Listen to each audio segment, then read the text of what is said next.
Lalu dirinya pergi dari desa dan mulai mengembara.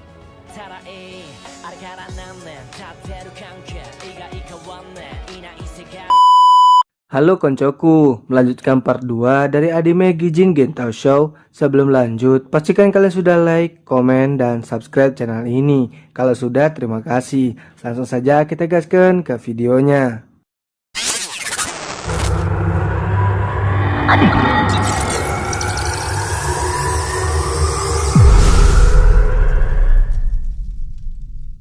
Di sebuah desa, kini Jinya berada di rumah seorang pria bernama Juzo untuk memenuhi permintaannya, di mana Juzo meminta Jinya untuk membasmi iblis yang mengincar putri angkatnya yang bernama Natsu. Diceritakan kalau putri angkat Juzo ini sangat berharga baginya.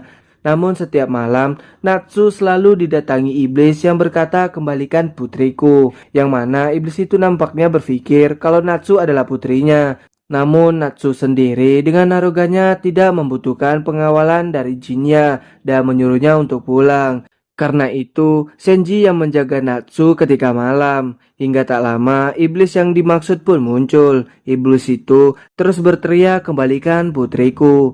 Melihat itu membuat Senji ketakutan, namun Jinya datang membasmi iblis tersebut.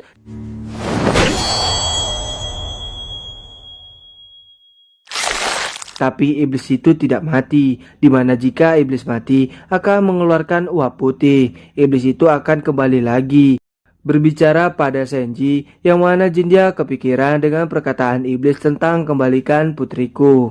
Senji bercerita kalau orang tua kandung Natsu yang telah lama mati merupakan kerabat besar Juzo. Istri Juzo terbunuh oleh iblis dan putranya tak pernah kembali setelah kabur dari rumahnya. Bagi Juzo, iblis adalah musuh yang merenggut keluarganya. Jadi jika benar Natsu adalah anak iblis, tak mungkin Juzo merawatnya. Sementara itu Natsu bertanya kepada ayahnya, kenapa mempekerjakan Jinya, di mana dia mempekerjakannya karena ada rumor mengatakan tentang pria yang dapat membasmi iblis hanya dengan pedang dan bisa melawan iblis manapun, dan Jinya lah orang yang dirumorkan itu. Tentu saja dia adalah pengawal yang sempurna untuk Natsu. Natsu yang mengetahui fakta bahwa dirinya bukan anak kandung Juzo juga gara-gara omongan ibu-ibu rumpi yang mengatakan kalau istri Juzo terbunuh oleh iblis dan putranya dibawa kabur oleh iblis betina. Juzo yang tidak mengadopsi anak laki-laki masih berpikir kalau putranya akan kembali suatu saat nanti. Kemudian malam hari pun tiba. Kini Senji dan Jinya menjaga Natsu. Di situ Jinya menyampaikan kalau iblis itu bukan orang tua Natsu. Walaupun iblis itu mengatakan kembalikan putrinya, Jinya bisa yakin hal itu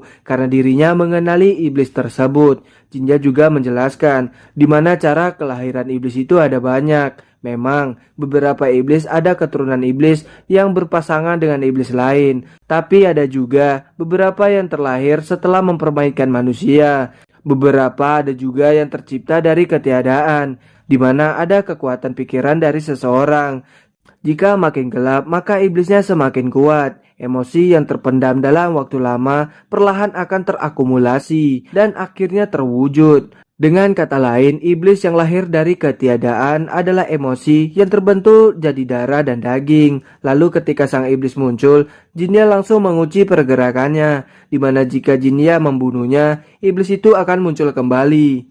Itu bisa terjadi karena iblis itu adalah perwujudan emosi batin Natsu. Dia menjawab harapannya lalu membuat keributan agar ayah tersayangnya memperhatikannya, di mana Natsu ingin Juzo mencemaskan dirinya seperti keluarga sungguhan. Hingga akhirnya Natsu mengerti di mana dirinya yang tidak mempercayai cinta seseorang berpikir jika dirinya diserang iblis, ayahnya akan lebih peduli padanya seperti keluarga sungguhan. Untuk menghilangkan iblis itu, Natsu hanya perlu meminta Jinya untuk membunuhnya. Di mana Senji juga yakin kalau Juzo sangat menyayangi Natsu layaknya seorang ayah kandung.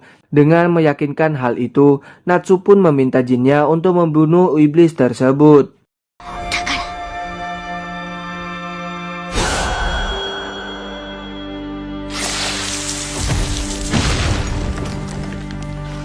Dan kini iblis itu telah lenyap. Namun di saat semua telah tertidur, sang iblis belum benar-benar lenyap, yang mana iblis itu muncul kembali. Melihat hal ini, Jinja yakin kalau masih ada satu lagi wanita di desa yang berpotensi menjadi iblis.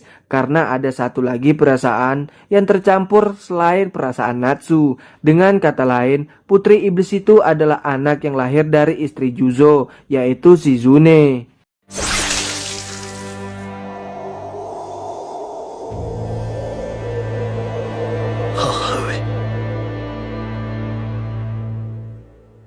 Keesokan harinya Jinnya berpamitan kepada mereka, di mana Jinnya akan meninggalkan desa untuk melanjutkan mengembara. Setelah Jinnya pergi, Senji heran kenapa Juzo sangat menghormati Jinnya, di mana ternyata sejak awal Juzo menyadari kalau Jinnya adalah Jinta yang merupakan anaknya. バカを聞くな。こう見間違える親がいるものか。はい。 Saat mampir di sebuah kedai sabo, pemilik kedai bercerita kalau ada sebuah insiden pembunuhan berantai yang katanya dilakukan oleh iblis. Namun para korban tak ada luka tusuk di tubuh mereka, tapi sebaliknya kondisi mereka mengerikan seolah-olah dicabik-cabik oleh hewan buas.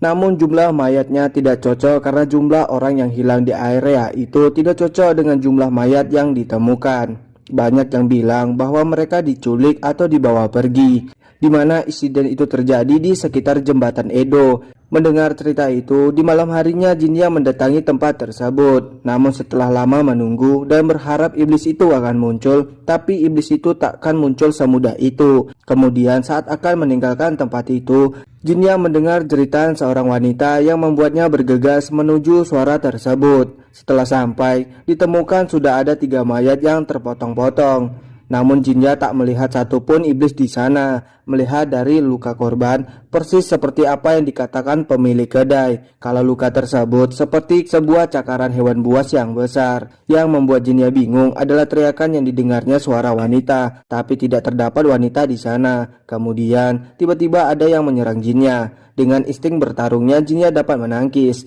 di mana yang menyerang Jinnya tak terlihat sama sekali, hingga serangan berikutnya dapat melukai Jinnya.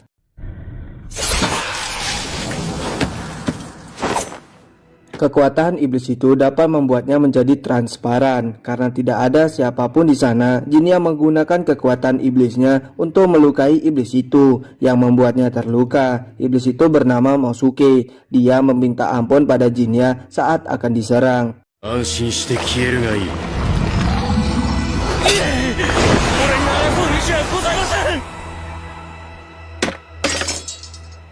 Dia mengaku tak ingin melawannya. Dia yang menunjukkan dirinya dan menyerang Jinnya, mengira kalau Jinnya adalah si pembunuh berantai, di mana Jinnya berbau iblis. Namun Jinnya yang sempat memanggilnya sebagai pembunuh berantai membuatnya yakin kalau Jinnya bukanlah si pembunuh berantai. Untuk membicarakan kejadian ini, mereka pun berpindah tempat. Mosuke ini hanyalah rakyat jelata yang tinggal di sana. Dia juga telah hidup selama 100 tahun. Mosuke juga termasuk iblis tingkat tinggi, namun dirinya lemah. Dia juga bukan pelaku di balik insiden pembunuh berantai. Dia yang awalnya menganggap Jinnya sebagai si pembunuh berantai dan menyerangnya tanpa ragu karena dendam pribadinya kepada si pembunuh berantai. Dia yang juga mendengar jeritan wanita tak menemukan wanita tersebut saat berada di sana, di mana semua korban si pembunuh berantai adalah pria dan para wanita diculik olehnya. Mosuke yang begitu yakin akan hal ini karena istrinya juga diculik olehnya. Istrinya yang ditemukan di sungai setelah sebulan menghilang memiliki tanda pelecehan di tubuhnya yang diasumsikan oleh petugas pemerintah. Karena hal itu dia sangat membenci dan ingin membalas dendam istrinya kepada si pembunuh berantai. あいつを怪我し、奪ったつれ切りが憎くて仕方がない。 Di mana dia mempertahankan wujud manusianya karena dia sangat mencintai istrinya yang menerimanya walaupun dia tahu kalau dia adalah iblis. Mereka pun berbagi tugas demi mencari pembunuhnya dan bertukar informasi saat menemukan sesuatu. Kemudian mereka pun bertanya kepada penduduk setempat demi mencari informasi yang berguna. Namun mereka tak mendapatkan informasi apapun dari penduduk. Namun mereka terus mencari tapi lagi-lagi tak menemukan informasi yang mereka cari. Kemudian Jinnya melihat Ofu yang merupakan anak dari pemilik kedai langganannya yang tengah sendirian. Dirinya menghampirinya dan meminta Ofu untuk pulang karena akan berbahaya jika dirinya sendirian, di mana Jinnya pun menghantarnya. Lalu di rumah Mosuke, Jinya bercerita tentang masa lalunya yang bersama adiknya dan juga bertanya apa yang akan dilakukan Mosuke jika berhasil membalaskan dendam istrinya. Mosuke menjelaskan kalau dia akan tetap terus hidup secara damai. Dia yang juga hidup berdampingan dengan manusia bukan semata-mata karena istrinya, melainkan dia ingin hidup tanpa adanya konflik dengan manusia. Dia tak ingin mati dibunuh manusia karena membunuh manusia. Dia hanya ingin menghabiskan hari-harinya dengan damai. だから、仇を撃った後は今まで通りひっそりと暮らしていくつもりです。妻の墓を守りながら。Oke teman-teman, part 2 dari anime Kijin Gento Show sampai di sini terlebih dahulu. Terima kasih buat teman-teman semuanya yang sudah menonton dari awal sampai akhir video. Saya ucapkan beribu-ribu terima kasih. Oke, sekian dari saya dan Alur pamit undur diri and bye-bye.